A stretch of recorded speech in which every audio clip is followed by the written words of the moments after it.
அன்பர்களே வணக்கம். நாம் இந்த வீடியோ தொகுப்பில் பார்க்க போகிறது குடிசையில் இருப்பவனையும் குபேரனாக்கும் அற்புத எந்திரம், முருகனின் மறைக்கப்பட்ட எந்திர ரகசியம். அப்படி என்னதான் இந்த எந்திரத்தில் மறைச்சிருக்கு அப்படின்னு சொல்லிட்டு நீங்கள் கேள்விகள் கேட்கலாம். அதாவது முருகனுடைய மறைக்கப்பட்ட எந்திர ரகசியம்னு அந்த எந்திரம் தான் கூகுளில் சர்ச் பண்ணி பார்த்தாலே, இந்த இமேஜை போட்டு பார்த்தாலே ஏகப்பட்ட வெப்சைட்டில் போட்டிருக்காங்க, ஏகப்பட்ட விஷயங்கள் போட்டிருக்காங்க. ஆனால் இதில் யாருமே அதற்கான மந்திரத்தை போட்டிருக்க மாட்டாங்க. இந்த எந்திரத்தை வரைஞ்சி இந்த மாதிரி பூஜைகள் பண்ணுங்க, உங்களுக்கு சகல செல்வங்களும் வரும் அப்படிங்கிற விஷயத்தை தான் போட்டிருப்பாங்களே தவிர, யாருமே இதை எப்படி பூஜை பண்ணணும், என்ன மந்திரம் சொல்லி பூஜை பண்ணணும் அப்படிங்கிற தாந்திரிக ரகசியங்களை போட்டிருக்க மாட்டாங்க. அந்த விஷயத்தை தான் நான் இப்போ சொல்ல போகிறேன். எப்படின்னு சொன்னால், யாருமே போடாத, நானும் கூகுளில் சர்ச் பண்ணி பார்த்தேன் என்னென்ன விஷயங்கள் இருக்குது, ஏதாவது இதை பற்றின விஷயங்கள் இருக்கா, ஏதாவது ரகசியங்கள் இருக்கா அப்படிங்கிற விஷயத்தை பார்த்தா எல்லாருமே இந்த ஒரே ஒரு இமேஜ் தான் போடுவாங்க. இந்த இமேஜை போட்டுட்டு இதனால் தனவசியம், பணம், பதவி, புகழ் எல்லாமே மேலோங்கும், எல்லாமே கிடைக்கும், நீங்கள் நினைத்த காரியங்கள்லாம் நடக்கும் அப்படிங்கிற இமேஜ் மட்டும்தான் இருக்குமே தவிர வேறு எந்த ஒரு விஷயமும் இருக்காது. அதில் உள்ள ரகசியங்கள் எதுவுமே இருக்காது. தாந்திரிக ரகசியங்கள், அதை எப்படி பயன்படுத்தணும், அதை எப்படியெல்லாம் எழுதி பயன்படுத்தலாம் அப்படிங்கிற விஷயங்கள் எதுவுமே இருக்காது. இதில் பெரிய ரகசியங்கள் இருக்குது. இதெல்லாம் மறைக்கப்பட்ட விஷயங்கள் தான். ஆனால் இந்த எந்திரம் வெளியே வந்திருக்கு. ஆனால் இந்த எந்திரத்தை எப்படி பயன்படுத்தணும், அதுக்கு எப்படி என்ன மந்திரம் சொல்லணும் அப்படிங்கிற ரகசியங்கள் எதுவுமே வெளியே வரல. அந்த விஷயத்தை தான் நான் அந்த வீடியோவில் சொல்ல போகிறேன். இது அற்புதமான என்ன எந்திரம்னு சொன்னால், எண் எந்திரம், முருகனுடைய எண் எந்திரம்.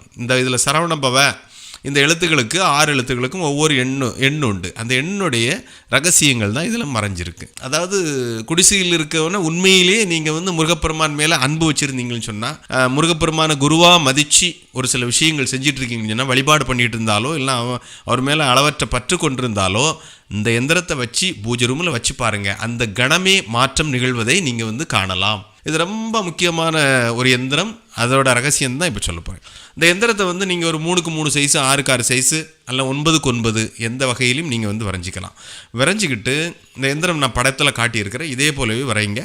வரைஞ்சிக்கிட்டு என்ன பண்ணணும், இது பூஜை பண்ணக்கூடிய முறைகள் நீங்கள் சாதாரணமாக எந்திரத்துக்கு சுத்தி பண்ணுறது, அதுக்கு பிறகு அதுக்கு பிராண பிரதிஷ்டை பண்ணுறது, இந்த மாதிரி முறைகளில் சொல்லிக்கிட்டு அதுக்கு பிறகு அதனுடைய மந்திரத்தை சொல்லி உருவேற்றி யாருக்கும் கொடுக்கலாம். இல்லைனா நீங்களே பூஜை ரூமில் வச்சு பயன்படுத்தினீங்கன்னு சொன்னால் உங்களுக்கு அளவற்ற செல்வங்கள் வருவதை நீங்கள் இதிலே காணலாம். முதல்ல அதில் இந்த எந்திரத்தோட வேலை என்னன்னு சொன்னால், ஒரு எந்திரம் ஒரு வேலை தான் செய்யும். செல்வம் வரணும்னா செல்வம் மட்டும்தான் தந்துட்டுருக்கும், மீதி விஷயங்களை சரி பண்ணாது. ஆனால் இந்த எந்திரம் என்ன செய்யணும்னு சொன்னால், இந்த எந்திரம் வந்துட்டாலே, வரைஞ்சி வச்சுருந்தாலே, உங்களுடைய கர்ம வினைகள்னு சொல்லக்கூடிய, அதாவது எதனால் பணம் தடைப்படுது, எதனால் அந்த வசீகர சக்தி தடைப்படுது, எதனால் உங்களுக்கு ராஜவசியம் இல்லை, லோகவசியம் இல்லை, ஜனவசியம் இல்லை, எதனால் உங்களுக்கு வியாபாரம் போகலை, எதனால் உங்கள் காரியங்கள் தடைப்படுது, அதை சரி பண்ணுறதுக்காக அந்த கர்ம வினைகளை முதல்ல தீக்கும்.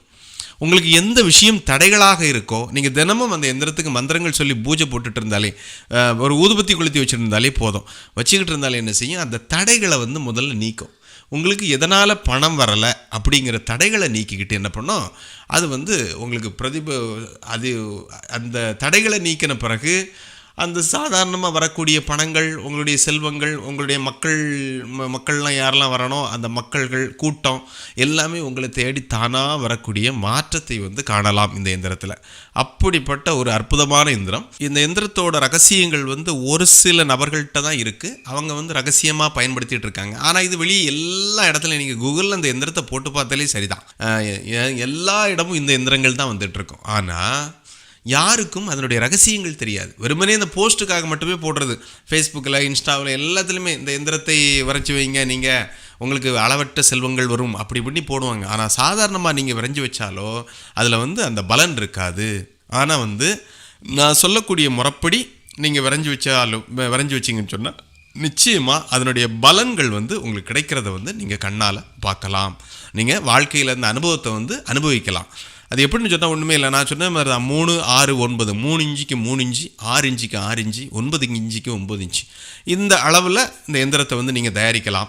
இல்லை எனக்கு எந்திரங்கள் தயாரிக்கிறது கஷ்டமாக இருக்கும், என்னால் முடியாதுன்னு சொன்னால், இதே இதை கூட நீங்கள் ஒரு தங்க நிற பேப்பர், கோல்டு கலரில் உள்ள பேப்பர் இருக்குது பார்த்தீங்களா, அந்த பேப்பரில் சிகப்பு இங்கால என்ன பண்ணணும், இந்த எந்திரத்தை பிரிண்ட் எடுத்துருங்க. அதாவது சிகப்பு இங்கு அல்ல ஒரு கோல்டு நிற பேப்பரில் நீங்கள் என்ன பண்ணுங்க, சிகப்பு மை கொண்டு இந்த எந்திரத்தை வந்து வரையலாம். வரைஞ்சி அதை என்ன பண்ணணும், நீங்கள் அதுக்கெல்லாம் நீங்கள் கழுவலாம் முடியாது, அதெல்லாம் சுத்தி பண்ண முடியாது இல்லையா. அதுக்கு வந்து நீங்கள் வந்து சாபநிவர்த்தி மந்திரங்கள் போட்டாலே போதும். அந்த எந்திரத்துக்குள்ள சாபங்கள் வந்து தீரட்டும் அப்படின்னு சொல்லிட்டு சாபநிவர்த்தி மந்திரங்கள் வந்து போட்டுக்கணும். நீங்கள் விபூதி எடுத்துக்கங்க. இந்த எந்திரத்தோட சர்வ சாபமும் நசிமசி சுவாஹா, எந்திர சர்வ சாபம் நசிமசி சுவாஹா, இந்த மாதிரி மந்திரத்தை வந்து நீங்கள் ஒரு 21 தடவை கையில் விபூதி எடுத்து வச்சுக்கணும்.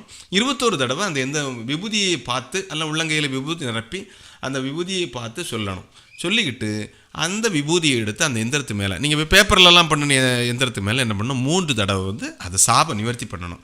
நிவர்த்தி பண்ண பிறகு அதுக்கு பிறகு என்ன பண்ணணும்னு சொன்னால் அதுக்கு வந்து பிராண பிரதிஷ்டை மந்திரம் வந்து போட்டுருங்க. நீங்கள் மற்ற பிராண பிரதிஷ்டை மந்திரங்கள் நம்ம வீடியோக்களில் வந்து நிறைய வீடியோக்களில் போட்டிருப்போம். அந்த பிராண பிரதிஷ்டை மந்திரத்தை போட்டு அதுக்கு பிறகு நீங்கள் என்ன பண்ணணும், இதற்கான மந்திரம் எதுன்னு சொன்னால் மந்திரம் சொல்கிறதுக்கு முன்னாடி அதோட நிறைய என்னென்ன பூஜை முறைகள் என்னென்ன வச்சு பூஜை பண்ணணும் அப்படின்னு இருக்கு இல்லையா. முதல்ல வந்து ஒரு முருகப்பெருமானுடைய ஃபோட்டோ இருந்தாலும் சரிதான், இல்லைன்னா அவருடைய வேல் இருந்தாலும் சரிதான். இந்த மாதிரி வேலோ அல்ல வேல் பூஜைகள் பண்ணிகிட்டு இருப்பாங்க நிறைய பேர் முருகப்பெருமானுடைய ஃபோட்டோ வச்சு பூஜைகள் பண்ணிகிட்டு இருப்பாங்க.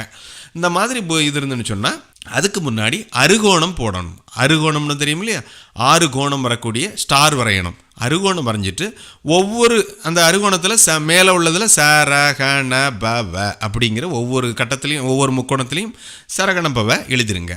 சென்டரில் வந்து நீங்கள் வந்து ஓம் போட்டாலும் சரி தான், இல்லைனா வட்டத்துக்கு உள்ளாடி ஐம் கிரீமுங்கிறத அந்த கோலத்தில் வரையக்கூடிய கோலத்தில் வந்து நீங்கள் போட்டுக்கலாம். என்னால் கோலம் வரைய முடியாது அப்படி சொன்னீங்கன்னா ஒன்றும் இல்லை, ஒரு பெரிய A3 பேப்பர் எடுங்க. A3 பேப்பரில் வந்து என்ன பண்ணுங்க, பிரிண்ட் போடுங்க. அருகோணம் போட்டு அதுலேயே நீங்கள் சரகணப்பாவை எழுதிக்கிட்டு அதில் வந்து நீங்கள் என்ன பண்ண மேலே அந்த ஒவ்வொரு அந்த எழுத்துக்கு மேலே பூவால் நிரப்பணும். நீங்கள் கோலம் போட்ட மாதிரியே இருக்கும். இல்லை கோலப்பொடியை கொண்டு கூட நீங்கள் நிரப்பலாம். இல்லைனா அரிசி மாவை கொண்டு நீங்கள் என்ன பண்ணலாம், அந்த ஒரு கலர் அரிசி மாவில் ஒவ்வொரு கலர் கலந்து மஞ்சள் குங்குமம் இதெல்லாம் கலந்து எடுத்து அழகாக நீங்கள் அந்த பேப்பர் மேலேயே நீங்கள் என்ன பண்ணலாம், அருகோணம் வரையலாம். வரைஞ்ச பிறகு ஒவ்வொரு மூலையிலையும் அருகோணத்தில் 6 மூலையிலையும் நீங்கள் என்ன பண்ணணும், சூலம் போடணும். அந்த சூலத்தில் வந்து ஒவ்வொரு அகல் விளக்கு வைக்கணும். சூலத்தில் ஒவ்வொரு இடத்துலையும் அகல் விளக்கு வைக்கணும். இது பேப்பர் வந்து உங்களுக்கு அவ்வளோவா சேஃப்டியாக இருக்காது. ஏன்னா சில நேரம் அந்த தீ வந்து கீழே பட்டுனுச்சுன்னா அகல் விளக்கத்தில் உள்ள தீபம் வந்து கீழே பட்டுனுச்சுன்னா எரிகிறதுக்கு வாய்ப்புகள் இருக்குது. அதனால் வந்து ஒரு அட்டையோ அல்ல வேறு மாதிரி டைல்ஸ் மேலேயோ ஏதாவது ஒரு விஷயங்கள் பண்ணுனா ரொம்ப நல்லாயிருக்கும். சரி, அவங்க பாதுகாப்பு கருதி ஒரு சில விஷயங்கள் சொல்கிறேன். சில இடத்துல எண்ணெய்கள் வந்து வடிச்சிக்கிட்டே இருக்கும், அந்த இடத்துல தீப்பற்றுறதுக்கு அதிகமான வாய்ப்புகள் இருக்குது.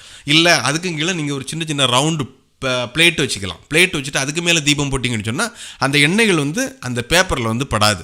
இந்த மாதிரி 6 இடத்துலையும் 6 கோணத்தையும் எப்படி தீபம் ஏற்றணுச்சுன்னா வெளிநோக்கி தீபம் இருக்கணும். 6 திசையை நோக்கி தீபம் இருந்த மாதிரி இருக்கணும். எல்லாத்தையும் உள்நோக்கி எரிய வேண்டாம். எல்லாம் சூலம் வந்து வெளிநோக்கி தான் இருக்கு. இந்த 6 சூலமும் வந்து 6 காவல். இந்த 6 முக்கோணமும் வந்து 6 கர்மங்கள் செய்யக்கூடியது. உள்ளே இருக்கிறது முருகப்பெருமானுடைய சக்தி உள்ளே இருக்கும், வேலும் மயிலும் உள்ளே இருப்பாங்க அப்படி சொல்லிட்டு அந்த இதோடு தான் இந்த 6 விளக்கு வச்சு நீங்கள் தீபம் ஏற்றணும். விளக்குக்கு எல்லாத்தையுமே சுற்றி நீங்கள் பூக்கள்லாம் வச்சு பூக்களால் வந்து அலங்கரிக்கலாம். அதுக்கு முன்னாடி ஒரு வாழை இலை விரித்து, அல்ல வாழை இலை இல்லை எனக்கு தாம்பூலத்தை கழுவி எடுத்து பன்னீராலெலாம் கழுவிக்கிட்டு அதில் வந்து வெத்தலை பாக்கு பழம் அவல் பொரி கடலை இவ்வளோத்தையும் வச்சுக்கிட்டு நீங்கள் என்ன பண்ணணும், ஊதுபத்தி காட்டிக்கிட்டு கற்பூரம் ஏற்றி விட்டுக்கிட்டு இந்த எந்திரம் வைக்க தனி ஒரு பாத்திரம் எடுத்துக்கோங்க, ஒரு தாம்பழத்தட்டு எடுத்துக்கோங்க. அதுக்கு மேலே நீங்கள் என்ன பண்ணணும், அரிசி பரப்பிட்டு அதுக்கு மேலே ஒரு துணியை போடுங்க, சிகப்பு நிற துணியை விரிச்சுக்கிட்டு அதுக்கு மேலேயும் நீங்கள் நவதானியங்கள் எல்லாமே பரப்பலாம். நீங்கள் ஒவ்வொரு லேயர்லேயும் ஒவ்வொரு தானியங்கள் பரப்பணும். இந்த 9 தானியங்களுக்கு மேலேயும் ஒவ்வொரு துணி விரிக்கணும். அடியில் ஒரு தானியம் விரிக்கணும். அரிசி போட்டிங்கன்னா அதுக்கு மேலே கோதுமை, அதுக்கு மேலே 1 சிறுபயிறு, அதுக்கு மேலே சுண்டல், இந்த மாதிரி விஷயங்கள்லாம் நீங்கள் 9 தானியங்களையும் நீங்கள் ஒவ்வொரு லேயர் நவதானியங்களும் கீழே இருக்கணும். அதுக்கு மேலே என்ன செய்யணும், இன்னொரு துணியை விரித்து அதுக்கு மேலே கொஞ்சம் விபூதி பரப்பிக்கிட்டு அதுக்கு மேலே இந்த எந்திரத்தை வச்சிங்கன்னு சொன்னால் அந்த விபூதியிலையும் இந்த எந்திரத்தை எழுதுனீங்கன்னா இதை விட பலன் வந்து அதிகமாக இருக்கும். அந்த சக்தி நவகிரகத்தோடைய ஆற்றல் வந்து அதில் வந்து நிறைஞ்சு நிற்கும். இப்படி வச்சுக்கிட்டு அந்த தீபத்தையும் அருகோணம் தீபத்தையும் ஏற்றி வச்சுக்கிட்டு நீங்கள் வந்து இந்த மந்திரத்தை வந்து சொல்லணும். அந்த மந்திரம் எதுன்னு சொன்னால், ஓம் நமோ பகவதே கார்த்திகேயா வேலாயுதா சகல வினைகளையும் தீர்ப்பவனே, எனக்கு ஜனவசியம் தனவசியம் ராஜவசியம் குபேரவசியம் வரவரவே சுவாஹா. இந்த மந்திரம் தான். இந்த மந்திரத்தை வந்து நீங்கள் என்ன பண்ணணும், 108 சொன்னாலும் சரிதான், 1008 சொன்னாலும் சரிதான், 10,008 சொன்னாலும் சரிதான், 1,08,008 சொன்னாலும் சரிதான். உங்களுடைய எவ்வளவுக்கு எவ்வளவு அதிகமாக அந்த முருகனுக்காக நீங்கள் வந்து ஸ்பெண்ட் பண்ணுறீங்களோ, எவ்வளவு நேரத்தை வந்து முருகனுக்காக ஒதுக்கி இந்த மந்திரங்கள் சொல்லிக்கிட்டு இருக்கீங்களோ, அதுக்கேற்றவாறு உங்களுடைய வினைகளெல்லாம் களையும். உங்களுடைய கர்ம வினைகளால் தான் உங்களுடைய முடக்கங்களே ஏற்படும்.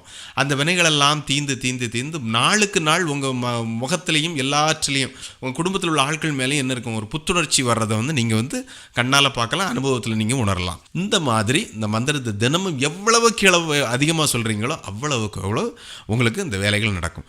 அதே விஷயம் இந்த விஷயத்தை எந்திரத்தில் மட்டும்தான் போடணுமா, பேப்பரில் போட்டாலும் இதே விஷயந்தான். இல்லை விபூதி கொண்டு நீங்கள் வரைஞ்சிங்கன்னு சொன்னால் விபூதியாலேருந்து எந்திரத்தை வரைஞ்சி மேலே போடுறோம் இல்லையா, தாம்பழத்தட்டில் விபூதி கொண்டு விபூதி பரப்பி விபூதி மேலே இந்த எந்திரத்தை வரைஞ்சி மந்திரங்கள் சொன்னீங்கன்னு சொன்னால் இந்த விபூதி வந்து ஒரு வசிய விபூதியாக உங்களுக்கு வந்து வேலை செய்யும். எங்கே போனாலும் இந்த விபூதி கொஞ்சம் நெத்தியில் வச்சுக்கிட்டு போனீங்கன்னு சொன்னால் நீங்கள் என்ன காரியத்துக்காக போகிறீங்களோ அந்த காரியம் வந்து நடக்கும். இது ஒரு சிலவங்களுக்கு பிள்ளை இல்லை, குழந்தை வரம் இல்லை, அந்த மாதிரி விஷயங்கள் இருக்கணும். கொஞ்சம் மூலம் மஞ்சள் எடுங்க. மஞ்சளில் வந்து நீங்கள் வந்து இதே எந்திரத்தை வரைஞ்சி கொஞ்சம் உரு போட்டு கொடுங்க. முதல்ல கொஞ்சம் நிறையா உடம்புல நிறைய உருக்கள் ஏறணும். உங்கள் சக்தி வந்து அதிகமானாதான் என்ன ஆகும், வெளியே வந்து அதிகமாக வேலை செய்யும். அதனால் வந்து நிறைய மந்திரங்கள் சொன்ன பிறகு இந்த மாதிரி மஞ்சளில் இதே மாதிரி அருகோணம் வரைஞ்சி என்ன பண்ணணும், இந்த மாதிரி எந்திரத்தை போட்டு கொடுத்தீங்க. அந்த மஞ்சள் எடுத்து ஒரு குழந்தை இல்லாத நபரோ இல்லை வேறு மாதிரி கஷ்டம், வயிற்றில் எனக்கு பிரச்சனைகள் இருக்குது, எனக்கு உடம்புல பிரச்சனைகள் இருக்குது, நோய் நொடிகள் இருக்குதுன்னு சொன்னால் எனக்கு எந்த விஷயங்கள் நடக்கணும் அப்படிங்கிற விஷயத்தை மட்டும் நீங்கள் மனசில் நினச்சிக்கிட்டு மந்திரத்தை சொல்லி நீங்கள் அந்த மஞ்சள் எடுத்து அவங்ககிட்ட கொடுத்து தினமும் அந்த மஞ்சளை பூசி குளிமா அப்படி சொன்னீங்கன்னாலே போதும், முகத்தில் வந்து ஒரு பெரிய தேஜஸ் வரும், உடம்புல நோய் நொடிகள்லாம் தீர்ந்துடும். இந்த மாதிரி ஏகப்பட்ட அதிசயங்கள் செய்யும் இந்த விஷயங்கள். மஞ்சளில் கொடுக்கலாம், தண்ணீரில் ஊதி கொடுக்கலாம், சீனியில் ஊதி கொடுக்கலாம், எல்லா விஷயங்களும் பண்ணணும். குடும்பத்தில் கணவன் மனைவிக்குள்ள பிரச்சனை இருக்குன்னு சொன்னால் என்ன பண்ணணும், கொஞ்சம் தண்ணி அல்லனா சீனி இருக்கு இல்லையா, சீனி எடுத்து அதை விரித்து அதில் இந்த எந்திரத்தை வரைஞ்சிக்கணும். எல்லாம் இந்த ஊதுபத்தி குச்சியால் இந்த எந்திரத்தை வரைஞ்சிக்கிட்டு அதில் வந்து இந்த மந்திரத்தை போட்டு ஊதி கொடுத்தீங்கன்னு சொன்னால் என்ன ஆகும், அந்த சீனியை நீங்கள் சாப்பிடக்கூடிய காஃபியில் கலந்து அந்த சீனியை பயன்படுத்தணும்னு சொன்னால் ரெண்டு பேருக்குள்ளேயும் ஒரு அந்யோன்யமான உறவு இருக்கும், இது கணவன் மனைவிகளுக்குள்ள.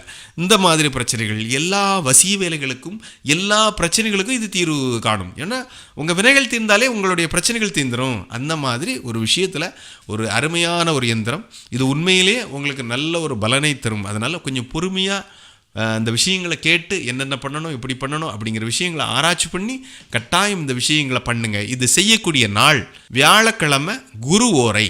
அதில் வந்து அன்றைய நாள் வந்து சித்தயோக தினமாக இருக்கணும், நல்ல யோக தினமாக இருக்கணும். அன்னைக்கு வந்து நீங்கள் என்ன பண்ணுங்கள், இந்த விஷயத்தை பண்ணுங்கள். வடக்கு நோக்கி அமர்ந்திருந்து நீங்கள் இந்த எந்திரத்தை வந்து நீங்கள் பூஜை பண்ணலாம். அப்போ நல்ல நேரம் நல்ல காலங்களில் நீங்கள் பூஜை பண்ணும்போது ஒரு காரியத்தை தொடங்கும் போது உங்களுக்கு அந்த காரியம் நல்ல விதமாகவே நடக்கும். எடுத்த காரியங்கள் எல்லாமே வெற்றி அடையும். அதனால் எல்லாருமே நல்லா இருப்பீங்க. இந்த விஷயங்கள் வந்து பிடிச்சிருந்துன்னு சொன்னால் நிச்சயமாக சப்ஸ்கிரைப் பண்ணுங்கள், ஷேர் பண்ணுங்கள், லைக் பண்ணுங்கள்.